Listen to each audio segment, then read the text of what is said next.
everyone, it's Krystallee here. Are you suffering from OCD around cleanliness? And perhaps you're a caregiver, or maybe you're a parent, or just anyone. It could really occur to anyone. And you're suffering from having OCD around your environment and how clean it is, and a level of cleanliness that you expect and maintain. So how can you deal with this when you notice that it's taking over your life, that it's quite excessive, that it's more than your average normal person would deal with or do when they're suffering from having these OCD symptoms?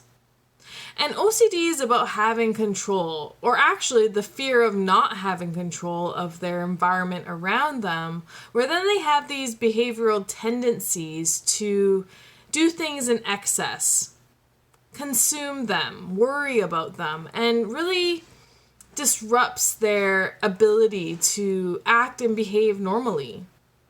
And this is like extreme. I'm not talking about normal, everyday need for cleanliness around you. It's when you notice it's out of control, where it's to the next level, where you're meticulously adamant about having it a certain way constantly all the time, that you can't even step away from it, even if you wanted to, because it's bothering you that much. So OCD is triggered from a very stressful event that happened in your life. And so at times when this has been buried into your subconscious mind, there's some triggers that bring it forward and that allow it to show itself. And it's these stressors and these triggers that we have to be ever so aware of when we're suffering from OCD. And stress can really bring it on. It can emphasize it. It can make it even feel more important, more alert, more excessive, because you're drawing so much attention to maybe things that are distracting you or trying to take you away from what the actual problem is, or just there, and maybe it's just nagging away at you and you can't let it go. So stress really emphasizes all of that stuff and really brings it forward, where then you're in this kind of excessive compulsive mode where you do things obsessively.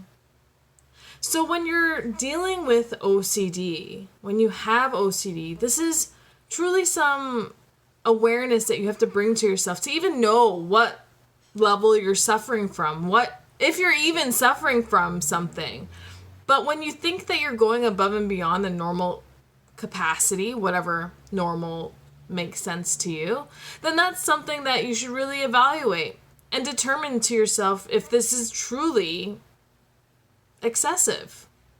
And some people can live with it. Some people are okay with it. But if you notice that you're always at this heightened level, this fight or flight mode is always with you when you're suffering from an episode of OCD, then this is truly something that's going to be very harmful, where if this keeps repeating itself, it will result in you burning out, because you won't be able to deal with it. It's just a lot, and it's constant all the time.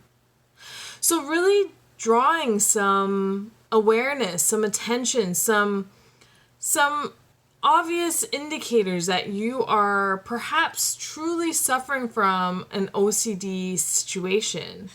And this is a time to find somebody that can help you work out all your patterns of behaviors, along with the stress and the triggers that bring this forward, and really look at how you can deeply dive down the rabbit hole of curing your OCD symptoms and alleviating yourself of having this mind frame, and free yourself to the point where you don't need to behave this way anymore. Because as you can imagine, and if you do suffer from this, it does take away from your quality of life, because you can't let it go. You won't let it down. This is the way it has to be, and there's no room for anything else. So if you're finding yourself suffering from this, It is possible to rewire, to reframe, to design your mind the way you want it to be. But this has been something that's been triggered within you through stress.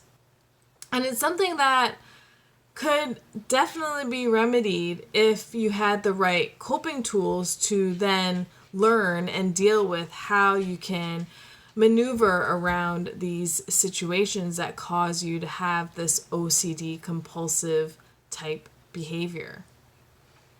So find somebody, a professional that can really help you work through this, because this is someone that you need to trust and able to guide you through this, because when you're in this state, it's very meaningful to you. It's important to you. And so it is. But don't allow it to take away from your life where then you start suffering. You start losing time. You start losing quality of life. And you start going down a spiral where you are then burnt out and maybe you're just losing your overall health and wellness. So I hope you're able to get some value out of that today. I'll see you soon.